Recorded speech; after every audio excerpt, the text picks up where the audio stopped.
25 June 2025 বুধবার সারা দিন অমাবস্যা থাকবে এবং গোচরে কালসর্প দোষ থাকবে।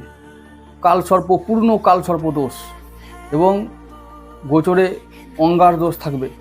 তো এরকমই দোষগুলোকে খণ্ডন করার জন্য বা এই দোষ থেকে মুক্তি পাওয়ার জন্য এবং এই দোষের অশুভ প্রভাব থেকে মুক্তি পাওয়ার জন্য আমাদের কিছু কাজ করতে হবে।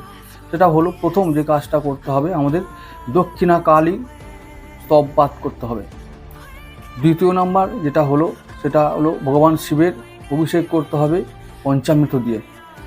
3 নম্বর যে কাজটা করতে হবে, ভগবান গণেশের পুজো করতে হবে। 4 নম্বর যে কাজটা করতে হবে সেটা হলো যে আমাদের বসু মাতাকে দুধ, আম, কলা এসব দিয়ে পুজো দিতে হবে।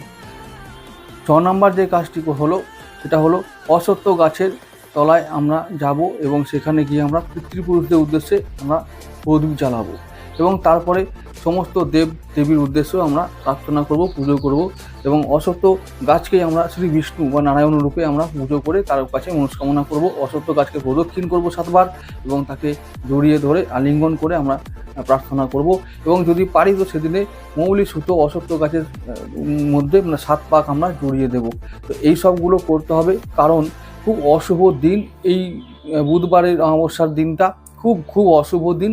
এই অশুভ দিনের সমস্ত অশুভ প্রভাব থেকে মুক্তি থাকার জন্য বা মুক্তি পাওয়ার জন্য আমাদের এই কাজগুলো করতে হবে।